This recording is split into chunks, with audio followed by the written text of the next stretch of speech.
Hello my dears, ഇന്നത്തെ video എന്ന് പറഞ്ഞാൽ ഒരു അധികം പരീക്ഷിച്ചിട്ടുണ്ടോ ഇല്ലയോ എന്ന് എനിക്കറിയില്ല. ഞാൻ യൂട്യൂബിലൊന്നും സെർച്ച് ചെയ്തിട്ടൊന്നും ഇല്ലാത്ത എൻ്റേതായിട്ടുള്ളൊരു ഐഡിയക്ക് ഉണ്ടാക്കിയ റെസിപ്പി കേട്ടോ. വേറെ ഒന്നുമല്ല, ഉണക്ക ചെമ്മീൻ ബിരിയാണിയാണ് കേട്ടോ. അപ്പോൾ നല്ല ടേസ്റ്റ് ഉണ്ടായിരുന്നു. ഇപ്പോൾ സാധാരണ എല്ലാവർക്കും ഉണക്ക ചെമ്മീൻ ബിരിയാണി എന്നൊക്കെ പറയുമ്പോൾ ജസ്റ്റ് ഒരു നല്ലൊരു ഫീൽ ഉണ്ടാവും. ബട്ട് നല്ല ടേസ്റ്റ് ഉണ്ടായിരുന്നു. പക്ഷേ എനിക്ക് തോന്നിയൊരു കാര്യമുള്ളത്, ഞാൻ ഈ ചെമ്മീനുണ്ടല്ലോ വറുത്തല്ലോ, ചെമ്മീനിൻ്റെ തലയും വാലും കളഞ്ഞ് കഴുകി ക്ലീൻ ആക്കിയിട്ടാണ് ഈ വറുത്തിട്ടുള്ളത്.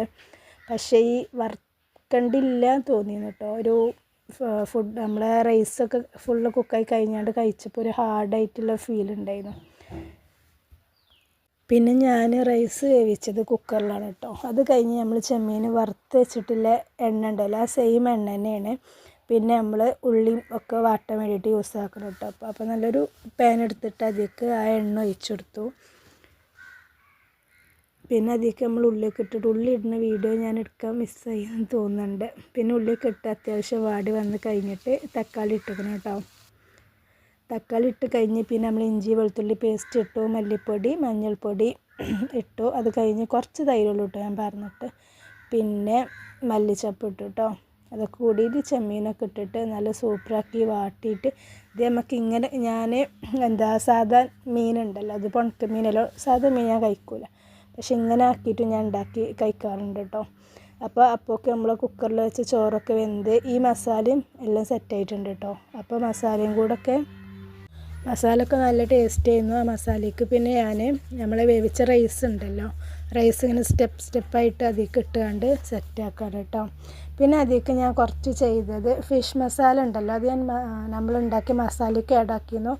പ്ലസ് ഇങ്ങനെ റൈസ് ഇട്ടിട്ട് നമ്മൾ സാധാ ഗരം മസാല ഒക്കെ ഇട്ട് കൊടുക്കുമല്ലോ, അതിന് പകരമായിട്ട് ഞാൻ ഫിഷ് മസാല ഇട്ടാക്കിട്ടോ. ഒരു ദിവസം ഫിഷ് ഉണ്ടാക്കിയപ്പോൾ ഫിഷ് മസാല ഇട്ടിട്ട് ഉണ്ടാക്കിയിട്ട് നല്ല ടേസ്റ്റ് ഉണ്ടായിരുന്നു എല്ലാവരും പറഞ്ഞു. ഞാൻ ഫിഷ് കഴിക്കാത്തതുകൊണ്ട് എനിക്കറിയില്ല, പക്ഷേ ഞാൻ ഇതിലൊന്ന് ട്രൈ ആക്കി നോക്കിയത് കേട്ടോ. കുഴപ്പമില്ലായിരുന്നു, നല്ല ടേസ്റ്റ് ഉണ്ടായിരുന്നു. പിന്നെ നമ്മളെല്ലാം കഴിഞ്ഞ് ഏകദേശം ദമ്മൊക്കെ ഇട്ടിട്ടോ, ഉള്ളി ഇതൊക്കെ സെറ്റായി, നമ്മൾ റൈസൊക്കെ ഇട്ട് ചപ്പും ഒക്കെ അതിൻ്റെ മേലൊക്കെ ഇട്ടിട്ട് ഇതാക്കി. അത് കഴിഞ്ഞിട്ട് പിന്നെ ദമ്മിടൽ കഴിഞ്ഞ് കുട്ടികൾക്ക് സ്കൂൾക്ക് പോകാനാകുമ്പോഴൊക്കെ നമ്മൾ റെഡി ആക്കണമല്ലോ, അപ്പോൾ പെട്ടെന്ന് തന്നെ പിന്നെ അതിങ്ങനെ ഇളക്കി ഒക്കെ റെഡിയാക്കി കഴിഞ്ഞ് ലഞ്ച് ബോക്സിലൊക്കെ ആക്കിയിട്ടോ. അപ്പോൾ ഈ ഒരു ചെമ്മീൻ ബിരിയാണി, ഉണക്ക ചെമ്മീൻ ബിരിയാണി ഇഷ്ടമായി എന്നുണ്ടെങ്കിൽ എല്ലാവരും പ്ലീസ് ഒന്ന്, ഉണക്ക ചെമ്മീനൊക്കെ ഇഷ്ടമാവുന്നവരൊന്ന് ജസ്റ്റ് ഒന്ന് ട്രൈ ആക്കി നോക്കുക. ആൻഡ് എൻ്റെ വീഡിയോ ഇഷ്ടമായി എന്നുണ്ടെങ്കിൽ പ്ലീസ് ഒന്ന് ലൈക്ക് ചെയ്ത് എന്നെ സപ്പോർട്ട് ചെയ്യുക, പ്ലസ് സബ്സ്ക്രൈബും കൂടി ചെയ്യുക കേട്ടോ. ഓക്കെ, നെക്സ്റ്റ് വീഡിയോ ആയിട്ട് വരാം കേട്ടോ. ബൈ.